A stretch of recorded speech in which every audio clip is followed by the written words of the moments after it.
Guys, എന്നേക്കുമായി ജീവിക്കാൻ പറ്റിയ ഒന്ന് ആലോചിച്ച് നോക്കിയേ.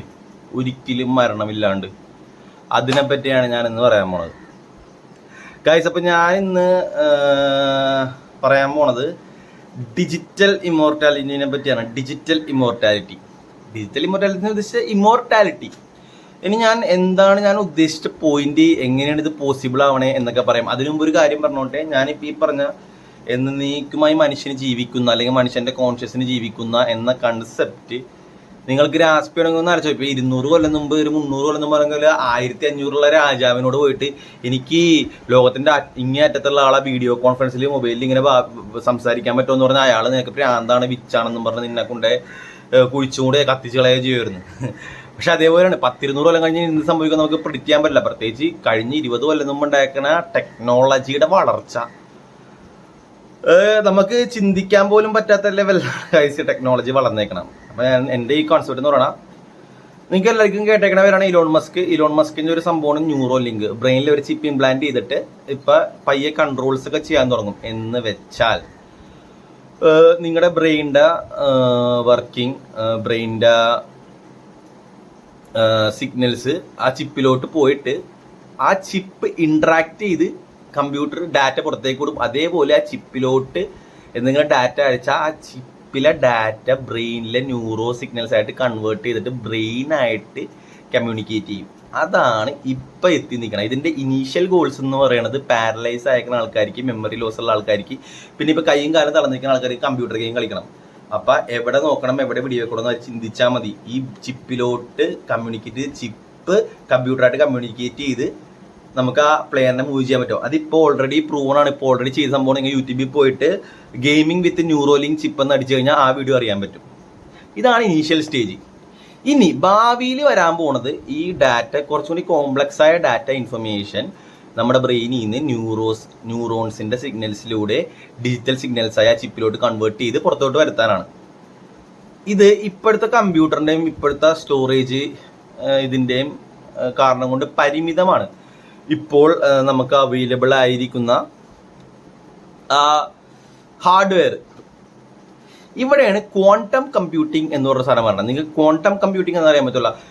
100 കൊല്ലം കൊണ്ട് ഇപ്പോഴത്തെ മോസ്റ്റ് പവർഫുൾ കമ്പ്യൂട്ടേഴ്സ് ചെയ്യണ കാര്യങ്ങൾ 20 മിനിറ്റ് കൊണ്ട് ചെയ്യണ സംഭവമാണ് ക്വാണ്ടം കമ്പ്യൂട്ടേഴ്സ്. നിങ്ങൾ ഗൂഗിളിന്റെ ക്വാണ്ടം കമ്പ്യൂട്ടേഴ്സ് എന്ന് അടിച്ചു കഴിഞ്ഞാൽ ഇറ്റ്സ് ഗ്രേറ്റസ്റ്റ് അച്ചീവ്മെന്റ് എന്ന് ഗൂഗിളിൽ നിങ്ങൾക്ക് അറിയാൻ പറ്റും. അത് എന്തൊരു ബെറ്റർ ആണെന്ന്. ഒരു കോഡ് ക്രാക്ക് ചെയ്യാനൊക്കെ സാധാരണ ഒരു കമ്പ്യൂട്ടർ ഒരു കോഡ് ക്രാക്ക് ചെയ്യാൻ 100 കൊല്ലം എടുക്കുമെങ്കിൽ 20 മിനിറ്റ് കൊണ്ട് എടുക്കും. എൻറ്റയർ യൂണിവേഴ്സിന്റെ സിമുലേഷൻ തന്നെ ക്രിയേറ്റ് ചെയ്തെന്നാണ് പറയപ്പെടുന്നത്. ഒന്ന് ആലോചിച്ചൊക്കെ, യൂണിവേഴ്സിന്റെ 0.1% നമ്മൾ എക്സ്പ്ലോർ ചെയ്തിട്ടുള്ളൂ.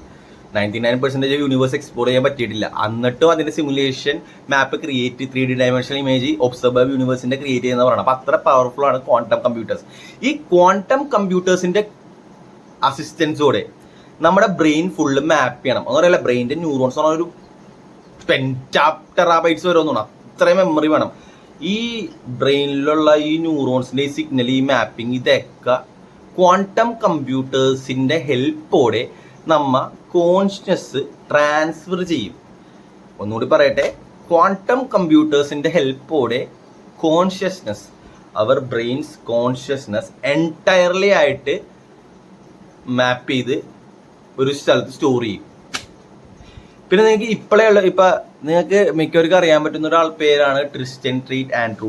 ഈ ട്രിസ്റ്റൻ ട്രീറ്റൊക്കെ പറഞ്ഞ കാര്യമുണ്ട്. ഇപ്പൊ ബില്യണേഴ്സിനൊക്കെ ക്യാൻസർ വരൂലേ. അപ്പൊ ക്യൂറബിൾ ആയ കുറെ ക്യാൻസേഴ്സ് ഒക്കെ അവരെന്താ ചെയ്യണമെന്ന് വെച്ചാൽ ദുബായിൽ പോകും. ദുബായിൽ പോയിട്ട് നമുക്കറിയാലോ, നമ്മുടെ ഒരു സെല്ലിൽ നിന്ന് എനിക്ക് എൻ്റെ DNA എൻ്റെ ലങ്സ് ഉണ്ടാക്കാം. എൻ്റെ പെർഫെക്റ്റ് റിപ്ലിക്ക ഓഫ് ലങ്സ് ഉണ്ടാക്കാൻ പറ്റും. അപ്പോൾ ഒരു ലങ് ക്യാൻസർ വന്ന ആൾക്ക് ദുബായിൽ ഇപ്പോൾ ലേറ്റസ്റ്റ് ചെയ്യണ മെത്തേഡ് എന്താണെന്ന് വെച്ചാൽ എൻ്റെ DNA വെച്ചൊരു 50 ലങ്സ് ഉണ്ടാക്കാം. എൻ്റെ ലങ്സ് പോലത്തെ ലങ്സ്. എന്നിട്ട് 50 ആണതിൽ 50 ട്രീറ്റ്മെന്റ് നടത്തും. എന്നിട്ട് ഏതാണ് റെസ്പോണ്ട് ചെയ്യണം അതെടുത്ത് എനിക്ക് ചെയ്യും. അപ്പോൾ മനസ്സിലായി, ആ ഒരു പരീക്ഷണ വസ്തുവല്ല, എൻ്റെ രോഗം മാറാനുള്ള രീതിയുണ്ട്. ഇതാണ് ഇപ്പോൾ ദുബായിലൊക്കെ നടന്നുകൊണ്ടിരിക്കുന്നത്. ഇതേപോലെ എല്ലാ ഓർഗൻസും ഹാർവെസ്റ്റ് ചെയ്യാനുള്ള കഴിവ് നമുക്ക് ഓൾറെഡി ഇപ്പോഴേ ഉണ്ട്. ഗായ്സ്, നമ്മ ഒരു DNA 10-20,000 കൊല്ലം മുമ്പ് എക്സ്റ്റെൻഡ് ആയ ഡയറിബിളിഫിനെ വരെയും തിരിച്ചു കൊണ്ടുവന്ന്. അത്ര കേപ്പബിൾ ആണ് നമ്മ.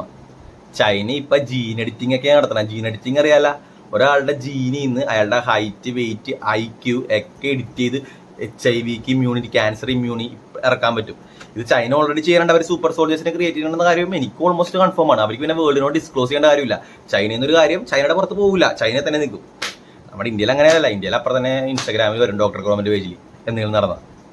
അപ്പോൾ ഞാൻ പറയാൻ ഉദ്ദേശിച്ച പോയെന്ന് വെച്ച് കഴിഞ്ഞാൽ ഇത്രയും ഈ ക്വാണ്ടം മാപ്പിങ്ങിലൂടെ ബ്രെയിനിന്റെ ചിപ്പ് കൊണ്ട് കോൺഷ്യസ് മാപ്പ് ചെയ്യും. ഇതേപോലെ ഓർഗൻ ഹാർവെസ്റ്റ്, അല്ലെങ്കിൽ 2 ടൈപ്പ് ഉണ്ട് ഇതിന്.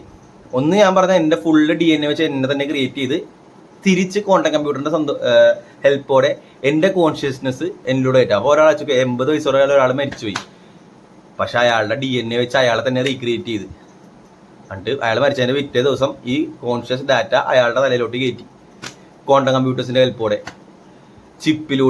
ചിപ്പിൽ നിന്ന് ഡാറ്റ കൺവേർട്ടായി ബ്രെയിൻ സിഗ്നൽസിലൂടെ ഫങ്ഷനായി കോൺഷ്യസ്. അത് ഒരു 1.5 മാസം 2 മാസം ട്രെയിനിങ്ങിലൂടെ ഫുള്ളി അയാൾ തന്നെ 80 വയസ്സുള്ള ആൾക്ക് 20 വയസ്സിന്റെ ബോഡി, പിന്നെ അയാൾ പിന്നെയും മരിക്കും, ഈ സെയിം സാധനം റിപ്പീറ്റ് ചെയ്യാം.